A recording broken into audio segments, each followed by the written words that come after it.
Hello दोस्तों, नमस्कार। स्वागत है आपका हमारे नए वीडियो में, जिसमें हम आपको जैन धर्म के बारे में कुछ महत्वपूर्ण तथ्य बताएंगे। तो बने रहिए हमारे साथ। चलिए शुरू करते हैं। जैन धर्म का योगदान। अब जैन धर्म का क्या क्या योगदान रहा है आपको स्टेप बाय स्टेप बताएंगे। जैन धर्म वर्ण व्यवस्था और वैदिक कर्मकांड की बुराइयों को रोकने के लिए गंभीर प्रयास किया, या फिर कह सकते हैं कि जैन धर्म वर्ण व्यवस्था और वैदिक कर्मकांड की बुराइयों को रोकने के लिए अथक प्रयास किया, यानी गंभीर प्रयास किए, पूर्ण जोर लगा दिए जी।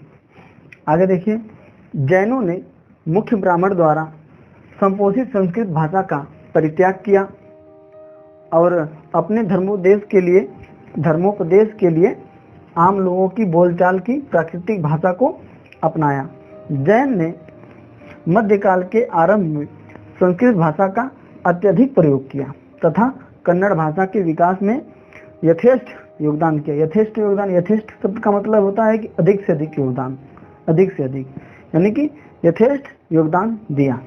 ठीक है, आगे हैं उनके धार्मिक ग्रंथ अर्ध मागधी भाषा में लिखे गए। ये ग्रंथ ईसा की 6वीं सदी के बाद, यानी कि गुजरात में वल्लभी नामक स्थान पर अंतिम रूप से संकलित किया गया। ठीक है, जो एक महान विधा का केंद्र था। ठीक है, और आगे देखिए, जैनों ने प्रकृति को अपनाया, जिसमें प्राकृतिक भाषा और साहित्य की समृद्धि हुई। ठीक है, और आगे देखिए, अब आगे दोस्तों, प्रमुख जैन तीर्थकर एवं उनके प्रतीक। इधर तीर्थकर और इधर प्रतीक। ठीक है, जो पहले थे ऋषभदेव आदिनाथ प्रथम, तीर्थकर प्रथम, इनका प्रतीक है सांड यानी वृषभ। ठीक है, और दूसरा है अजीतनाथ, ये द्वितीय, और इनका प्रतीक है हाथी। और तीसरा है शांतिनाथ, ये 16वें तीर्थकर थे, और इनका प्रतीक है हिरण यानी मृग। और चौथा है पार्श्वनाथ, ये 23वें थे, और इनका प्रतीक है सांप। और पांचवा है महावीर, ये 24वें तीर्थकर थे, इनका प्रतीक है सिंह। ठीक दोस्तों, ये इम्पोर्टेंट है, अगर नोट करना है तो नोट कर लीजिए। ठीक है, हाँ दोस्तों, आगे है भद्रबाहु ने कल्पसूत्र को संस्कृत भाषा में लिखा। कल्पसूत्र को किसने लिखा? भद्रबाहु ने। किस भाषा में लिखा? संस्कृत भाषा में। ठीक है, और प्रमेय कमल मार्तंड की रचना प्रभाचंद्र ने की, और परिशिष्ट पर्व की रचना हेमचंद्र सूर्य ने की।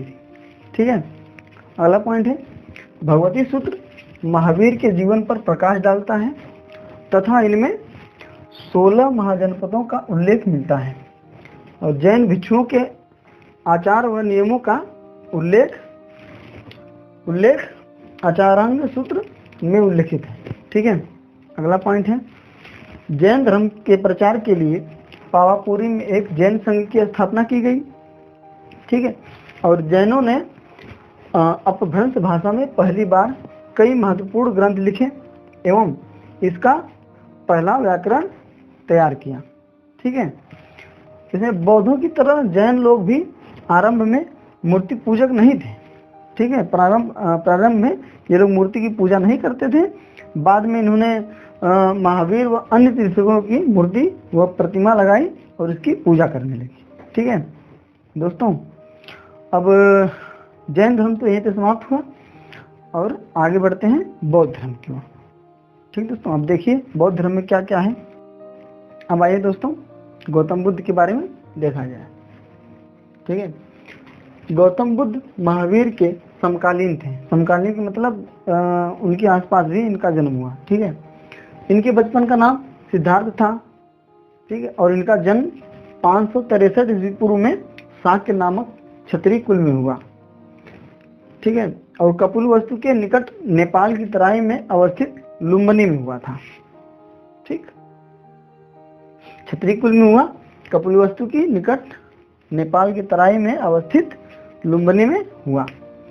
और गौतम के पिता शुद्धोधन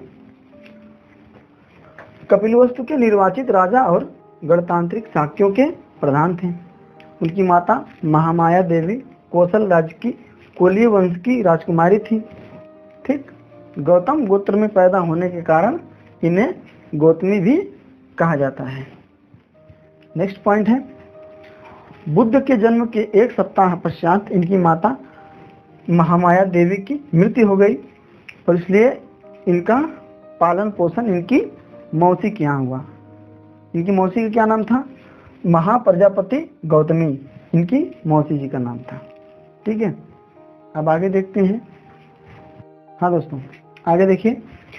गौतम बुद्ध 16 वर्ष की आयु में शाक्य कुल की कन्या यशोधरा, जिसका नाम बिंबा, गोपा, भद्रकछना नाम से, यशोधरा का नाम था, 3 नाम था, बिंबा, गोपा, भद्रकछना। ठीक है, से विवाह हो गया जिनसे उन्हें एक पुत्र पैदा हुआ और उस पुत्र का नाम राहुल था। ठीक है, बचपन में गौतम का ध्यान आध्यात्मिक चिंतन की ओर था और 29 वर्ष की आयु में महावीर की तरह बुद्ध भी घर से निकल पड़े। ठीक है, गृह त्याग के उपरांत सिद्धार्थ अमोना नदी के तट पर अपने सिर को मुड़वाकर भिक्षुओं का से वस्त्र धारण किया। ठीक है दोस्तों, गौतम बुद्ध जो थे वो भी महावीर की तरह घर से निकल पड़े 29 वर्ष की आयु में। ठीक है, और उसने अमोना नदी के तट पर अपनी सिर मुड़वाया और कायस्थ वस्त्र धारण किया। ठीक है, अब 7 वर्षों तक भटकते रहने का तथा 6 वर्ष की कठोर तपस्या के बाद, यानी कि 7 वर्ष तक उनको इधर उधर भटकना पड़ा। ठीक है, और 6 वर्षों के कठोर तपस्या के बाद उनको ज्ञान प्राप्त हुआ। ठीक है, गौतम बुद्ध सर्वप्रथम वैशाली के समीप अलार कलाम, यानी कि अलार कलाम कौन थे? यह संख्या दर्शन का आचार्य था। ठीक है, अलार कलाम नामक सन्यासी के आश्रम में आए। ठीक, इसके उपरांत वे उर्वेला कहाँ है? बोधगया में है, बोधगया उर्वेला के लिए प्रस्थान किए, जहाँ उन्हें कौंडिन्य सहित 5 साधक मिले। ठीक है दोस्तों, ठीक है दोस्तों, आज के लिए इतना ही। हम कल फिर मिलते हैं इसी का अगला भाग लेके। तब तक के लिए नमस्कार। अगर आप हमारे चैनल पर नए आए हैं तो सब्सक्राइब करें और आपको वीडियो पसंद आया हो तो इसे लाइक करें। ठीक, कल फिर मिलते हैं।